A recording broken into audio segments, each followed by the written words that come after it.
ચાલો વિદ્યાર્થી મિત્રો, હવે આપણે કણોના તંત્રો અને ચાક ગતિ પ્રકરણનું સ્વાધ્યાય જોઈએ. એક્ઝામ્પલ 6.1. એક સમાન દળ ઘનતા ધરાવતા એક ગોળા, બે નળાકાર, ત્રણ રિંગ અને ચાર સમઘનના આ દરેક પદાર્થના દ્રવ્યમાન કેન્દ્રનું સ્થાન જણાવો.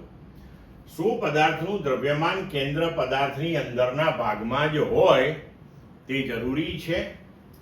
હવે જુઓ, આપણે ગોળાનો વિચાર કરીએ તો ગોળાનું દ્રવ્યમાન કેન્દ્ર જે છે એ ગોળાના કેન્દ્ર ઉપર હોય. નળાકાર જે છે એ નળાકારનું દ્રવ્યમાન કેન્દ્ર એ નળાકારની અક્ષ ઉપર, અક્ષના મધ્ય બિંદુએ હોય. રિંગ માટે રિંગનું દ્રવ્યમાન કેન્દ્ર એ રિંગના કેન્દ્ર ઉપર હોય અને સમઘન જે છે તેનું દ્રવ્યમાન કેન્દ્ર પણ તેના ભૌમિતિક કેન્દ્ર ઉપર હોય. એટલે ટૂંકમાં આપણે એવું યાદ રાખી શકીએ કે આ જે બધા પદાર્થ આપણને અહીં આપેલા છે એ બધા જ પદાર્થો ચોક્કસ ભૌમિતિક સમમિતિ ધરાવતા પદાર્થો છે.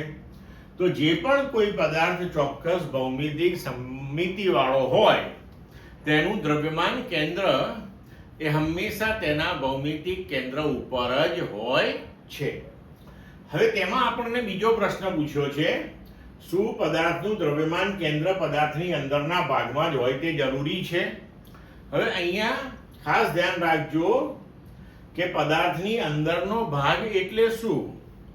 ધારો કે આપણે એમ કહીએ કે ગોળો કે નળાકાર, તો તેનું દ્રવ્યમાન કેન્દ્ર એ તેના ભૌમિતિક કેન્દ્ર ઉપર છે.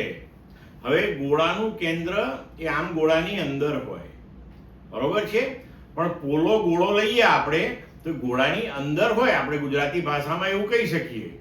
પણ ગોળાનું જે દળ છે વિતરિત થયેલું એની સાથે એ સંપર્કમાં હોતું નથી.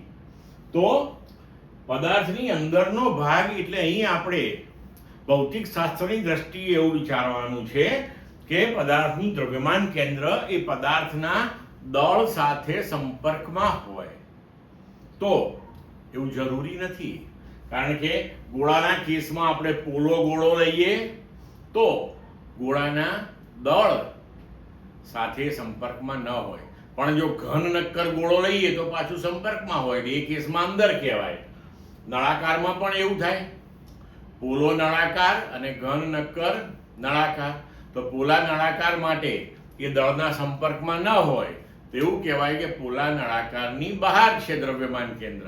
જ્યારે ઘન નક્કર નળાકાર લઈએ તો તેની અંદર કહેવાય. રિંગ માટે એ બહાર કહેવાય.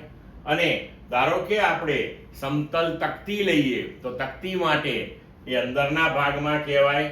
તો આવી રીતે દ્રવ્યમાન કેન્દ્ર જે છે એ પદાર્થની અંદરના ભાગમાં હોવું જરૂરી નથી. એ અંદર પણ હોઈ શકે છે અને બહાર પણ હોઈ શકે છે.